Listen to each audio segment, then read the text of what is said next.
The following podcast contains explicit content and is not suitable for all listeners.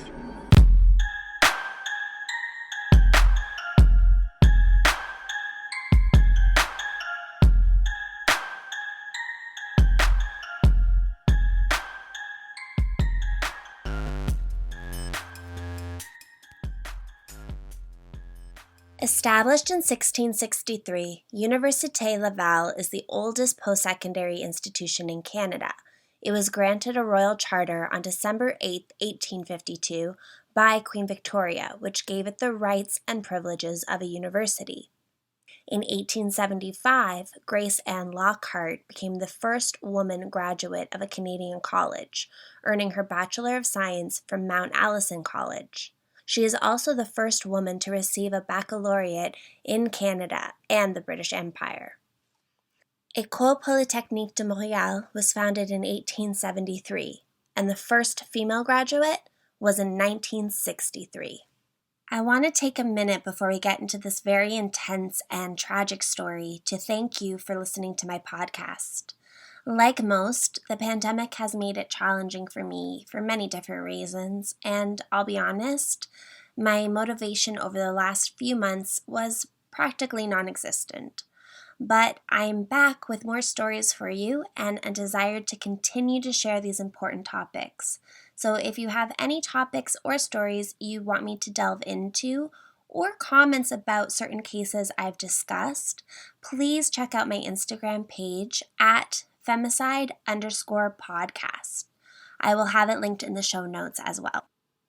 On December 6th, 1989, at around 4 p.m., a man by the name of Marc Lepine entered the building of a Montreal University and murdered 14 women in what is described as an anti-feminist attack. He also injured 10 more women and 4 men before turning the gun on himself. I remembered my mother telling me the story for the first time and being shocked that such a horrific event could even happen, let alone in Canada. And the most upsetting part, they were targeted because they were women. Once upon a time, as women, we were not allowed to vote, seek higher education, or even work, especially once married. The men were the breadwinners, and the women were the homemakers. It is this mentality and the fragile ego of one man that led to the second deadliest mass killing spree in Canadian history. Sadly, the attacks in Nova Scotia in April of this year exceeded the death toll of École Polytechnique and has led to new laws concerning gun control in Canada. Unfortunately, it often takes these senseless acts of violence to instigate change, be it police response, gun laws, or change in protocols. This is the story of the École Polytechnique massacre. École Polytechnique de Montréal, now referred to as Polytechnique Montréal. On a quick side note, the name Montréal is often called Montreal by English speakers. Although I love French, I am not the best at speaking it, so going forward I will refer to the city as Montreal, just for argument's sake, but I may throw in some French here and there. For those of you that don't know, Montreal is the most populated city in the primarily French-speaking province of Quebec in Canada. And it is actually the second most populated city in all of Canada, with a population of 1.7 million as of 2016. I have only ever been once briefly to Montreal in passing on my way out east to another province called Prince Edward Island, but it is a beautiful city with a historic area known as Old Montreal, which makes you feel like you are in a city in Europe. It's so beautiful. So I definitely want to go back soon to really experience it, but obviously once we can travel safely again. École Polytechnique is an engineering school associated with the larger University of Montreal, or Université de Montréal. Its campus is located on the northern face of Mount Royal, which is a small mountain just west of the city's downtown area, and it is what the city takes its name from. Since 1959, the school has focused more on research and has become the leading institution of applied sciences in all of Canada. After entering the building around 4 p.m. that day, Marc Lepine first went and sat in the office of the registrar, which was located on the second floor. He sat there for a bit and quietly rummaged through a plastic bag. A woman who worked there asked if she could help him, to which he didn't reply. And then he left the office and was seen in other areas of the building before entering a second-floor mechanical engineering class at 5:10 p.m. There were approximately 60 students in the class, 9 of which were women. He approached the front of the class where a student was giving a presentation and demanded the men and women to stand on opposite sides of the room. No one moved at first, thinking it was a joke, but then Lepine fired a shot into the ceiling, proving otherwise. The class did as they were told, and Lepine then ordered the men to leave the room. In one interview with survivor Ronaldo Riferati, who was 24 years old at the time and was in the classroom when Lepine first entered, he stated that after the first shot was fired into the ceiling, a kind of panic took over. Quote, "It never occurred to him that Lepine was targeting only women when he exited into the hallway. He said he had expected to see more men with guns and was actually stunned to see that it appeared to be normal outside of the classroom." Inside the classroom, Lepine had the 9 women stand against the wall, where he asked them if they knew why they were there, to which one student replied no. He then said, quote, "I am fighting feminism," end quote. One of the students, named Nathalie Provost, said, quote, "Look, we are just women studying engineering, not necessarily feminists ready to march on the streets to shout we are against men. Just students intent on leading a normal life," end quote. Lepine answered, quote, "You're women. You are going to be engineers. You are all a bunch of feminists. I hate feminists," end quote. He then began shooting at the women, killing 6 and wounding 3, including Nathalie Provost. He then exited the room, but not before writing the word "shit" twice on a student's project. As he entered into the hallway, he began shooting recklessly. Ronaldo recalls, quote, "We saw him come out of the room and start shooting all over the place. We just ran for our lives," end quote. Lepine struck 3 students in the corridor, injuring them. He then entered a nearby classroom and attempted to shoot a female student twice, but thankfully his gun would not fire, and he went to the emergency stairwell to reload. He then returned to the classroom, but the students had locked the door. He shot 3 times into the door, but was unsuccessful in getting it to open, and moved on. He began shooting at other people in the hallway, injuring one student before coming across the financial services department. He fired through the window of the door Maryse Laganière had just locked, killing her. Lepine then made his way to the school's cafeteria on the first floor, where there were about 100 students. He shot at and killed a woman standing by the kitchen, wounding another person, which caused the students to scatter and flee. 2 women were hiding in an unlocked storage area inside the cafeteria, and when Lepine found them, he shot and killed them. For reasons unknown, 2 students, 1 male and 1 female, who were hiding under a table were left unharmed after he ordered them out of hiding, and they complied. From the cafeteria, Lepine took an escalator to the 3rd floor, where he wounded 3 more students before entering the final classroom. 3 students were giving a presentation at the front, including a woman named Maryse Laganière. He ordered the 3 students to get out and opened fire on Laganière, injuring her. He then began shooting at the students in the front row. 2 women attempted to escape the room and were killed. He continued shooting and killed another woman and injured 3 more. He reloaded his gun, and it is at this point that Maryse Laganière asked for help. He then took a hunting knife he had and stabbed her 3 times, making her his final victim. Lepine then took off his hat, wrapped his coat around his gun, and committed suicide. His last words were, quote, "Oh shit," end quote. He was found with a suicide letter in his coat pocket and 60 rounds of unused ammunition still in his possession. Before I go into more about Lepine's reasoning behind the massacre, which is important to discuss and highlights a very serious issue, I want to take a moment to discuss the victims and read their names. Unfortunately, with mass murders and with serial killers, the perpetrator is often the only name we remember. That is the person we speak of and their heinous crimes, and whom we try to understand in hopes of ensuring we can prevent future acts of violence. Sadly, the victims are often forgotten. I must give credit, though. In this instance, the names of the victims are read out each year on the anniversary of the massacre.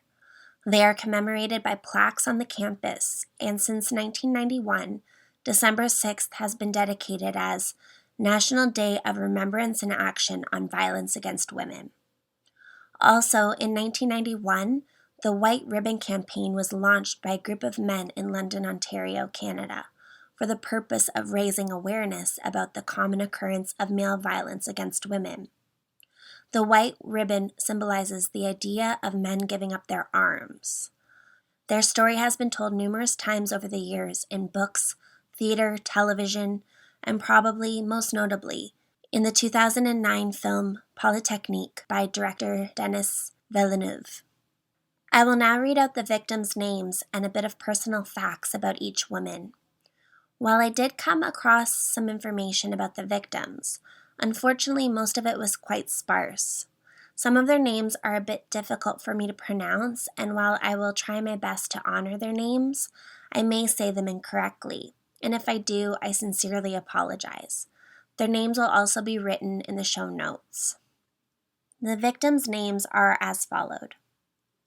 Geneviève Bergeron, born in 1968, was a civil engineering student. She was described by her mother as, quote, sweet, generous, and bubbling with life.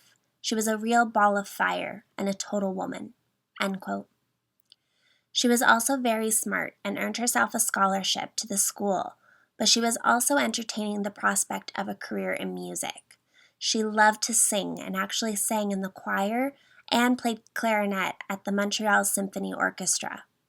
She enjoyed playing basketball and swimming in her spare time, and she also babysat for the mayor of Montreal at the time, Jean Doré. Hélène Colgan, born in 1966, mechanical engineering student. She was nearing her graduation from the program and was entertaining 3 offers of employment, due in large part to her strong work ethic.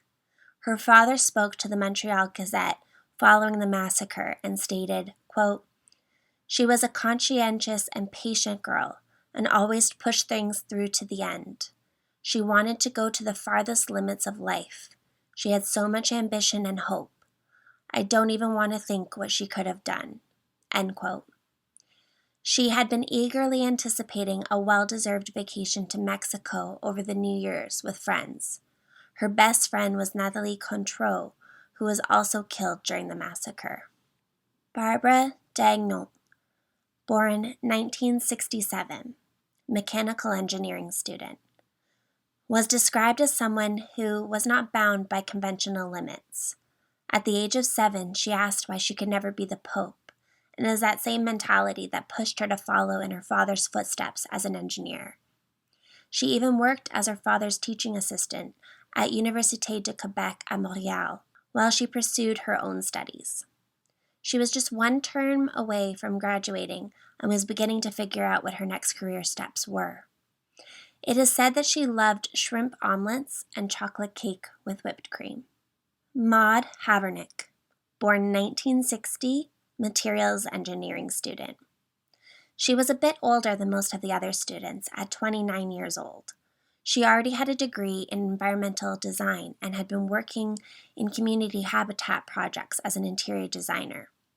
Her mantra in life was, if you feel like going all the way, well, just do it. And it was that mantra that led her to return to school to become an engineer.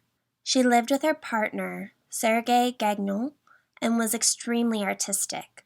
It was her passion, and their home even had a room dedicated to that passion. She was giving her final presentation with classmate Michel Richard when she was killed. Maryse Laganière, born 1964, budget clerk in the École Polytechnique's finance department. She was a recent newlywed after meeting her husband at the school's office, and they married in August of that year. Coming from a large family herself, she was the youngest of 14. They were trying to start a family of their own, and her husband believes she was potentially pregnant at the time, although it would have been too early to know. She had been getting ready to leave for the day and had her coat and boots on when Marc Lepine began his attacks. She attempted to fight him off and lock the door, but was unsuccessful. Her husband described her as the love of his life, and that she was, quote, the most beautiful girl I'd ever seen in my life, end quote. Maryse Leclerc, born in 1966, materials engineering student. She was in her final year and was the daughter of Lieutenant Pierre Leclerc and the oldest of 4 children, all female. She was unabashedly her own person and lived life on her own terms, not caring what anyone thought of her. She was in love with a fellow student named Benoit, and the two had plans to travel and study further. She listened to British punk music and was described as a rebel and a go-getter. Her father was the police officer that addressed the press outside of the school on the night of the massacre. He then went inside, where he found his own daughter lying near her killer.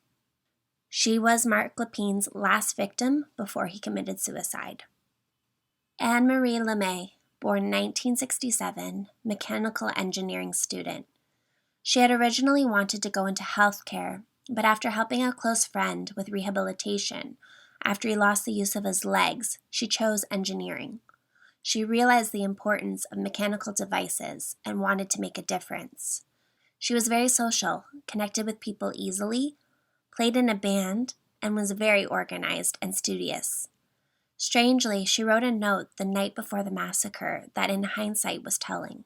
It read, quote, "Tomorrow is the last day of classes, and of my life, too. Whoa. Now, that sounds depressed at 3 a.m., end quote.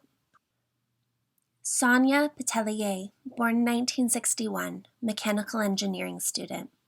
She was one of 8 children and grew up in a small town in Quebec. At 28 years of age, she was set to graduate just days from when she was killed. She stood out in her family and at school, having straight A's and being at the top of her class. She was competitive by nature and always was the person to win competitions, scholarships, and class awards. She loved listening to rock music and cooking, particularly pasta from scratch, and would teach others to cook as well. Michel Richard, born 1968, materials engineering student. Mimi, as she was called, was in her second year of studies. She was from a small town of about 5,900 people in southern Quebec called Lac Mégantic, which she was proud of and thought about settling down in one day and buying property. Her friends explained that she had a brilliant smile and a calming presence that drew people to her.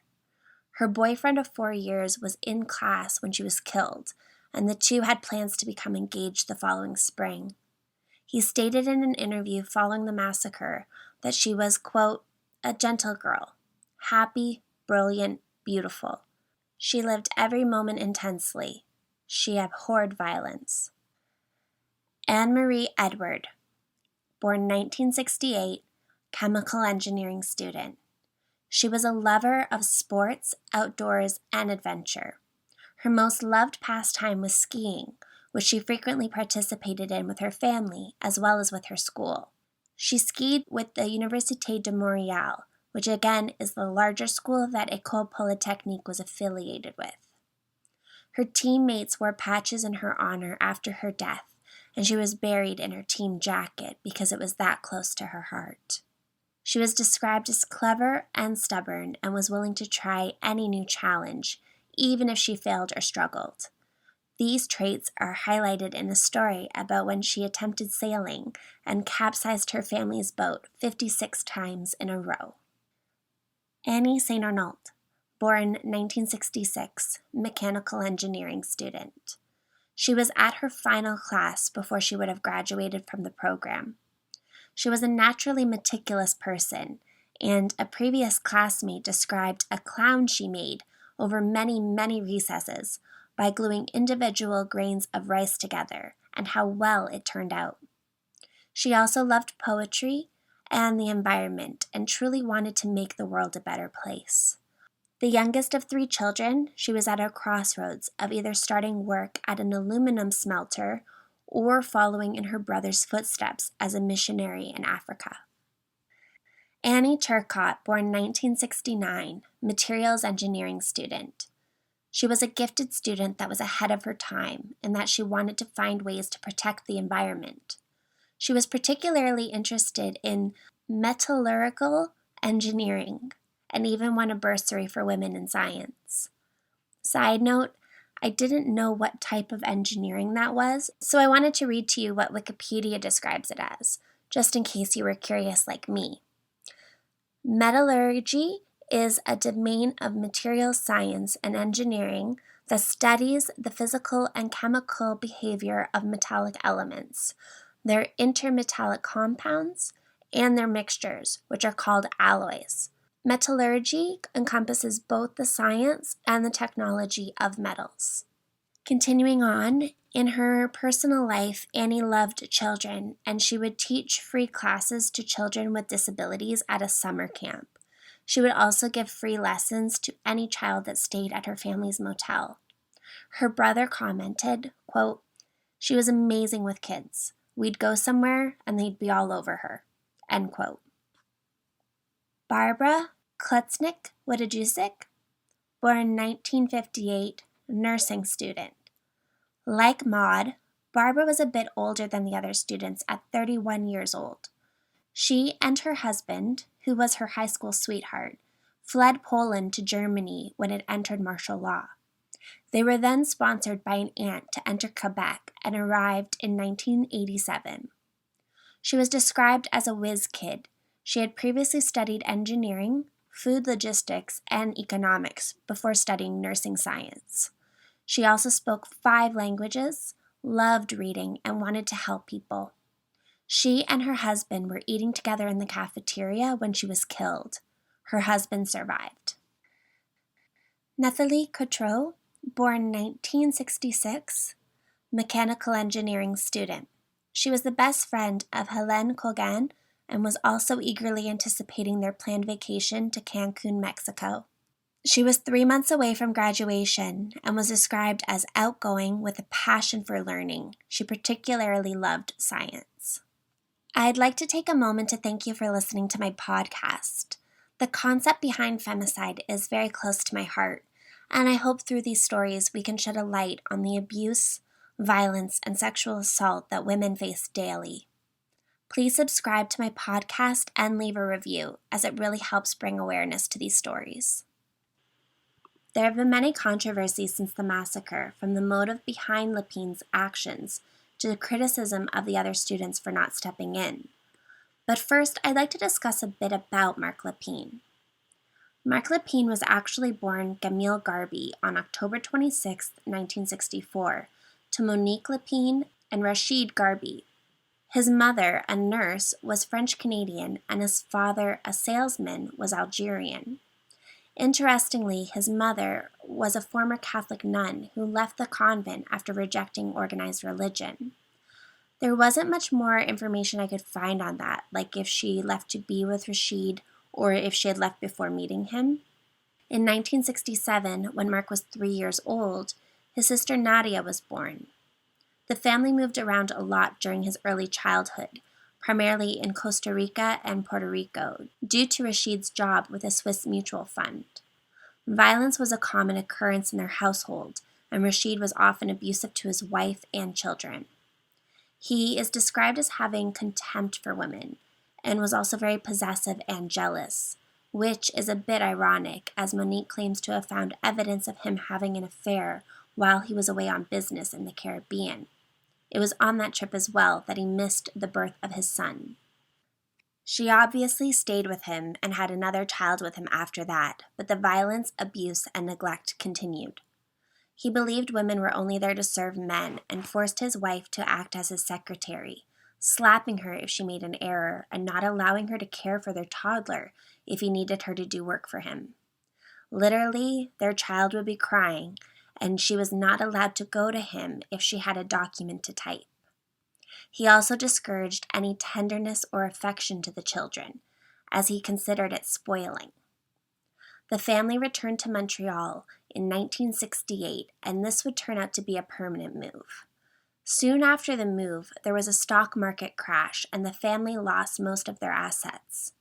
The final straw for Monique was in 1970 when Rashid hit Marc across the face so hard that marks were still visible a week after, and finally Monique filed for divorce. The separation became legal in 1971, but the divorce would take until 1976 to become finalized. Initially, Marc lived with his mother and sister, but his father defaulted on mortgage payments, and so their home and possessions were seized. Rashid also stopped paying child support after only 2 payments and ceased visitation with the children. Marc had been fearful of his father, and his weekly visits were initially supervised, but Rashid stopped the visits quite quickly, and in fact, from then on, Marc never saw his father again. Due to the lack of financial support, Monique returned to nursing and began taking additional courses to further her education and advance her career. It was during this time the children lived with family members and only saw their mother on weekends. After the divorce was finalized in 1976, Marc and Nadia went back to live with their mother, who at this time had become the director of nursing at a Montreal hospital.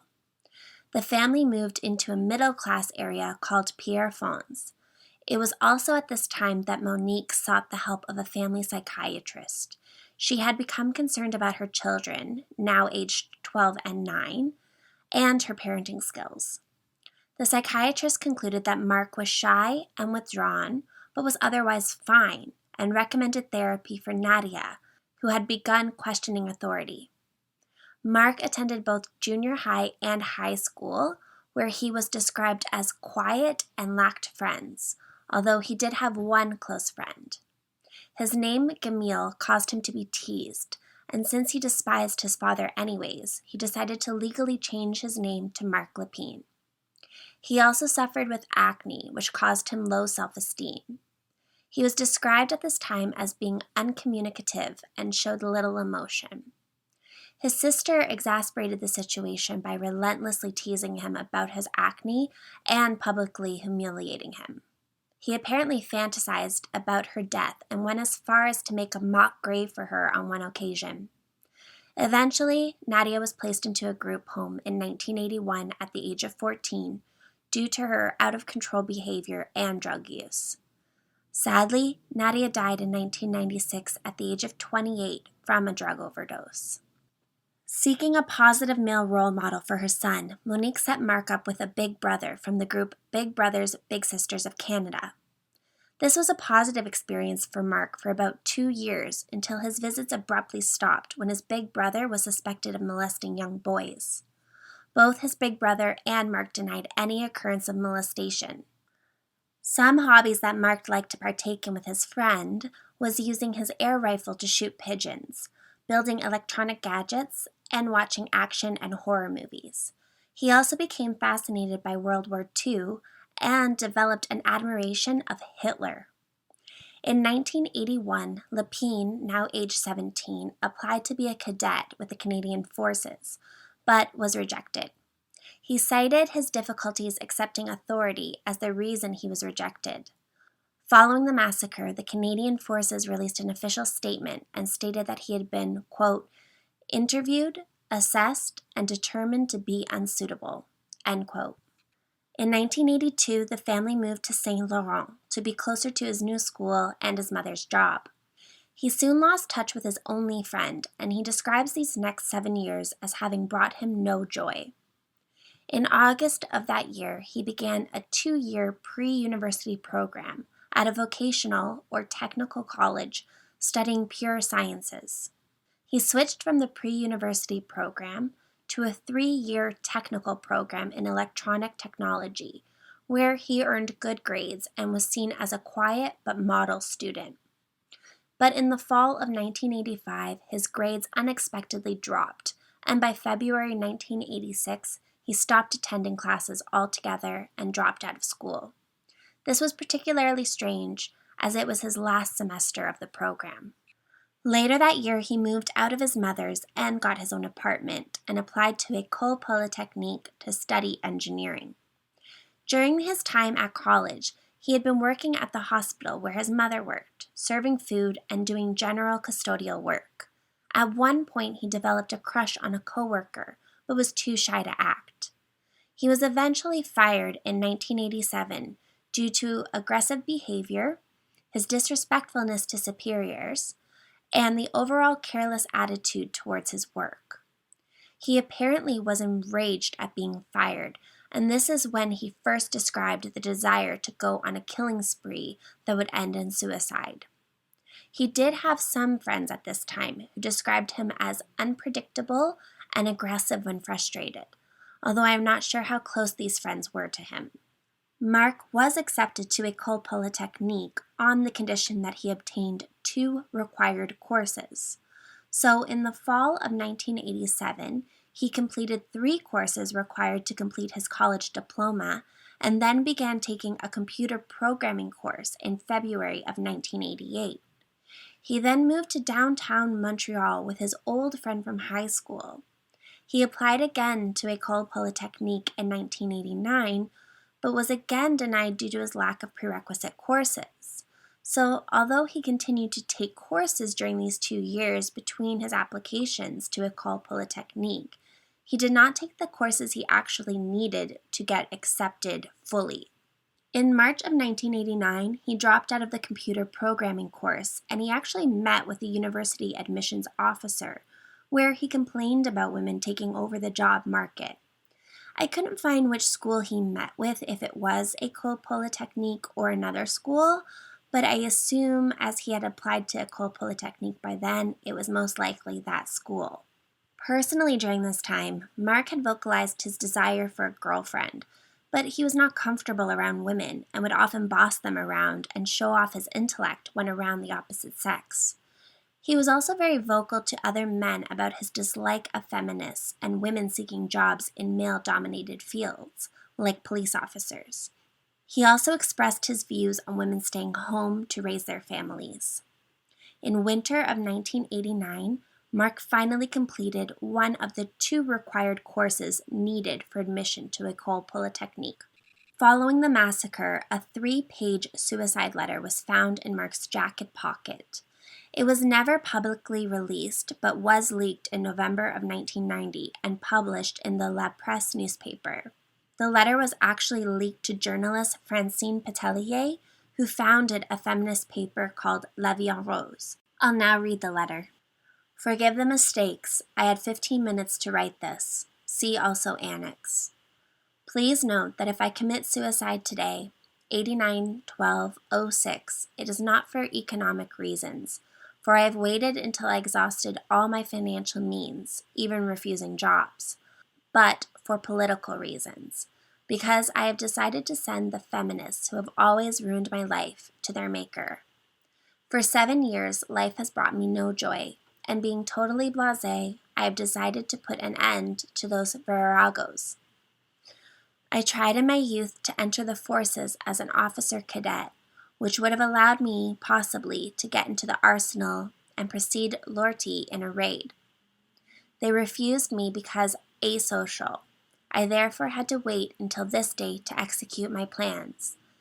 In between, I continued my studies in a haphazard way, for they never really interested me, knowing in advance my fate, which did not prevent me from obtaining very good marks despite my theory of not handing in work and the lack of studying before exams. Even if the mad killer epithet will be attributed to me by the media, I consider myself a rational erudite that only the arrival of the Grim Reaper has forced to take extreme acts. For why persevere to exist if only to please the government? Being rather backward-looking by nature, except for science, The feminists have always enraged me. They want to keep the advantages of women, example, cheaper insurance, extended maternity leave, preceded by a preventative leave, etc., while seizing for themselves those of men. Thus, it is an obvious truth that if the Olympic Games removed the men-women distinction, there would be women only in the graceful events. So the feminists are not fighting to remove that barrier. They are so opportunistic, they neglect to profit from the knowledge accumulated by men through the ages. They always try to misrepresent them every time they can. Thus, the other day, I heard they were honoring the Canadian men and women who fought at the front line during world wars. How can you explain? Women were not authorized to go to the front line. Will we hear of Caesar's female legions and female galley slaves, who of course took up 50% of the ranks of history, though they never existed? A real casus belli. Sorry for this too brief letter. Marc Lepine. The letter is followed by the list of 19 names with a note at the bottom. Quote, nearly died today. The lack of time, because I started too late, has allowed these radical feminists to survive. Quickly, I realized that I also mispronounced, or potentially mispronounced, some of the words that he used in his letter, and I feel like it was just one more attempt at him to sound more intellectual than other people, to really prove that he was smart and that this was an agenda and not the act of a madman, which obviously there's no reasoning for such horrendous acts. The 19 names were Quebec women that he wanted to kill because of their feminist ideals. He had also wrote a friend another letter that promised an explanation for the massacre would be found in clues throughout his apartment. But the only thing that was discovered was a suitcase full of computer games and hardware. Originally, as the letter and his comments during the massacre had not been released, there was much speculation about the motive behind his attack. One television journalist, Barbara Frum, pleaded that people not diminish the tragedy by, quote, suggesting that it was an act against just one group, end quote. Some viewed the attack as an isolated act by an evil madman. Other groups viewed the attack as deliberate actions fueled by misogyny and hate. Many were split in their opinions, perhaps not wanting to believe such a crime could be committed solely on the basis of being a woman. A psychiatrist interviewed the family of Marc Lepine following the massacre and concluded that he appeared to have severe personality disorder and that his end motive was always suicide. Namely, the act of killing people and then oneself is considered a sign of the disorder. Other psychiatrists theorized the childhood violence he endured at the hands of his father could have caused brain damage, or that he became psychotic and lost touch with reality. They also theorized his abandonment issues influenced his feelings of rejection, and that his father's toxic views of masculinity and gender roles influenced his perceptions later in life, and his mother even speculated that the entire attack was directed at her. Of course, many also blamed his love of horror and action films and the use of violent computer games as a determining factor. That same argument would later be used for the mass shooting at Columbine High School in 1999 and for other similar events. Besides Adolf Hitler, another person Marc expressed admiration for was Denis Lortie, who opened fire in the National Assembly of Quebec Parliament building, killing 3 and wounding 13 in 1984. In his suicide letter, he even stated that had he been allowed into the Canadian forces, he might have preceded Lortie in his attack. During the 1984 attack, a man named René Jalbert, who was the sergeant-at-arms, which is an officer appointed to keep order during meetings, stepped in and essentially made himself a hostage and eventually talked the shooter down. Following the massacre at École Polytechnique, many people criticized the men present for leaving the room when Marc Lepine demanded them to, and subsequently leaving the women students to their fate. One journalist wrote, quote, Yet, the defining image of contemporary Canadian maleness is not M. Lepine Garvey, but the professors and the men in that classroom, who, ordered to leave by the lone gunman, meekly did so and abandoned their female classmates to their fate, an act of abdication that would have been unthinkable in almost any other culture throughout human history." End quote. His argument being that their actions showed a culture of passivity among Canadian men. Survivor Nathalie Provost has openly spoken about her belief that nothing could have been done to prevent the shooting by her classmates, and that no one should feel guilty about their actions that day. Unfortunately, many experienced extreme guilt, depression, and PTSD following the massacre, and it is confirmed that at least 2 students committed suicide due to the psychological effects of that day. While the massacre is now widely accepted as an anti-feminist attack, primarily based on his comments during the shooting and his suicide letter, there are still some controversies regarding this. Most notably, the plaque to commemorate the victims was only just updated last year, acknowledging the massacre as an act of violence against women. For the previous 30 years, it was only referred to as a tragedy. Over the years, some expressed criticism at feminist groups for using the massacre as a way to perpetuate their agenda by highlighting male violence against women. An example of this would be Charles Rakoff, who is a University of Toronto computer science professor, that made a comparison between the KKK and the organizers of the vigils for the massacre. He wrote, quote, "The point is to use the death of these people as an excuse to promote the feminist extreme left-wing agenda. It is no more justified than the KKK using the murder of a white person by a black person as an excuse to promote their agenda." End quote.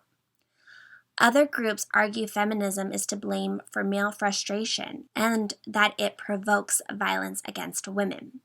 Some anti-feminists even call Marc Lepine a hero for his actions.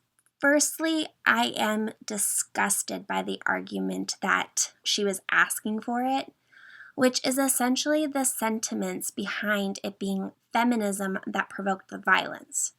There is no room for that argument in society. I do, however, absolutely get that some want to argue not all men are bad men. It is a very similar argument to many of today's issues with Black Lives Matter and police brutality. But, and it's a big but, all it takes is one. All it takes is one anti-feminist, hateful man to shoot and kill 14 women who only wanted an education.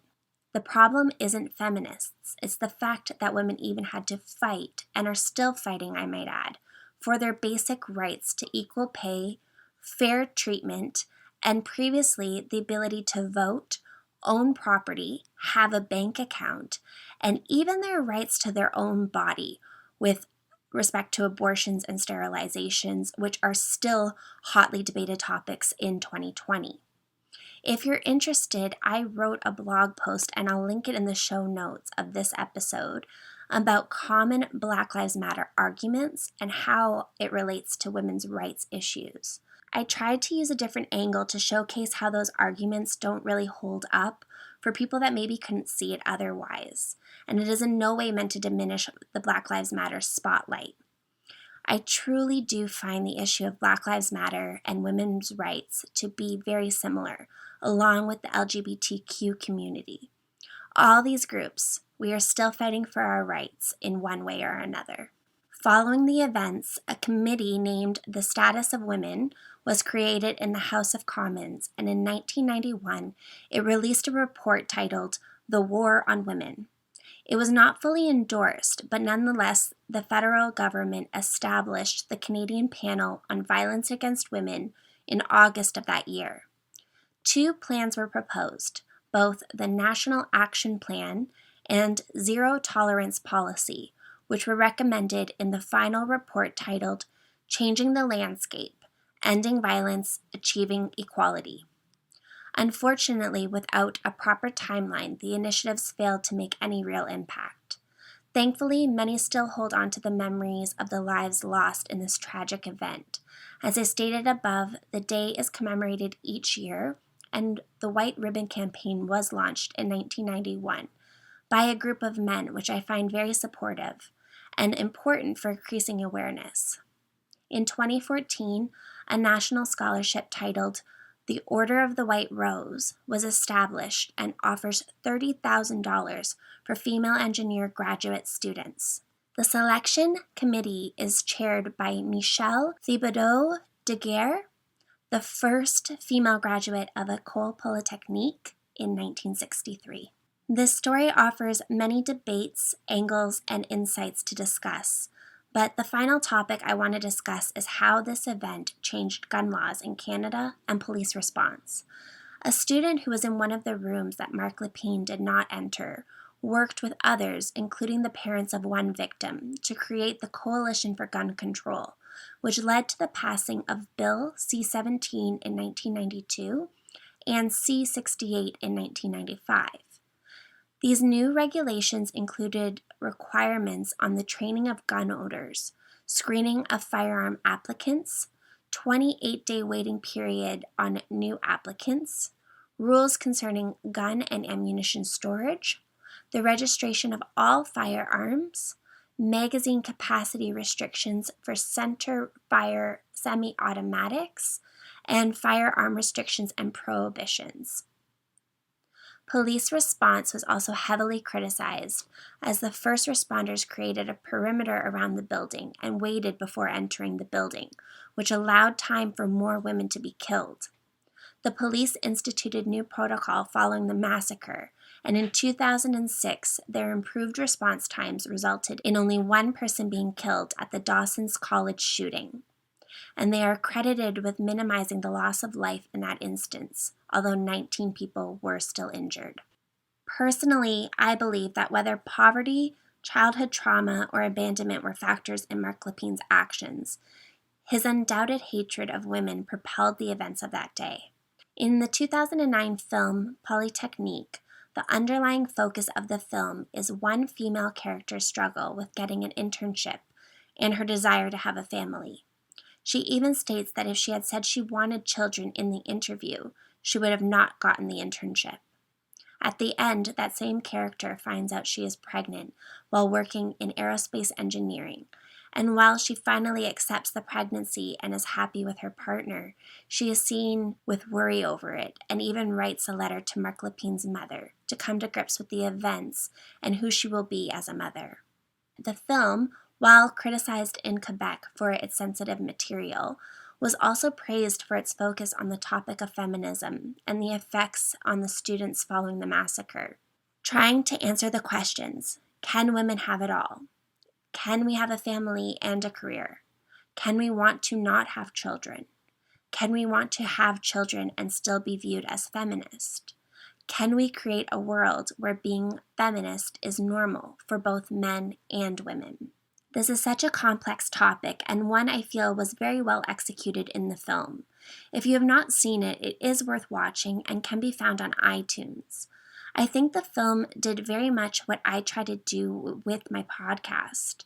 Of course, the killer has to be discussed in order to get a full picture of the events and what led to them. But as much as possible, the focus should be on the victims, why they were targeted, and the bigger social issues these crimes represent. I feel like I might go back to this line again and again, given the genre of this podcast, but I'm going to echo what I wrote in the conclusion of episode 2, Cindy Vickers. The ego is a fragile thing, and when damaged, the aftermath can be catastrophic. Thank you for listening to the story of the massacre at École Polytechnique. I am your host, Sean Marie. Join me next time for a new story.